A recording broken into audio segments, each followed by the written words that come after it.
My role is a coordinator of volunteers helping out in our green spaces that are council owned.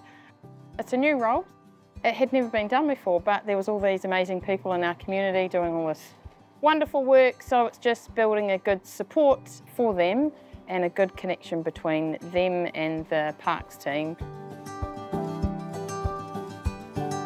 My focus initially has just been within Hāwera and what is happening here, and then a little bit wider as well. So we have volunteer groups working in Eltham, and then also a group that work in Pātea as well, and that's planting and wanting to look after their community spaces and make them nice and presentable and nice places to be in.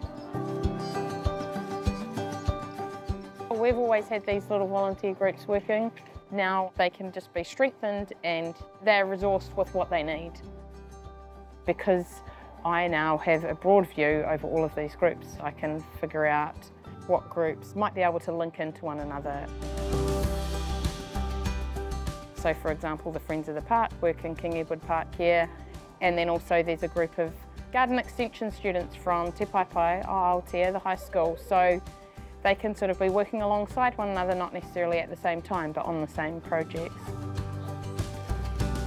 My name is Diana Reid and I've been involved with Friends of Naumai Park since 2007. One of the best things we do is bring people's attention to the park and encourage them to visit the parks and enjoy the parks. We're a charitable trust. We're not here to make money, but we do help out with, if we do a fundraising plant sale, with things like signage in the parks or maybe a seat or our events that may need some funding.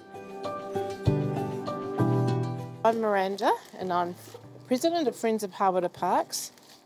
The group of people wanted to form a Friends of Hāwera Parks or Friends of King Edward Park, so we figured it made sense to join. It's more to promote the parks in Hāwera, support the staff, ensure that the special characters of the park are maintained. So we look after King Edward Park, Naumai Park, Goodson, Dell, the Hāwera Cemetery, and also what they call the Scott Street Walkway, which is sort of a link between the town and the cemetery. One thing we do is when they have the garden festival, the Taranaki Garden Festival, we're here to show people around. But I think we just help to make the parks a better place, a wonderful welcoming place. It also encourages people in this group too who are newly retired and are looking for companionship and a purpose and something to do that they enjoy. And there's lots of very, very passionate gardeners in this town as well.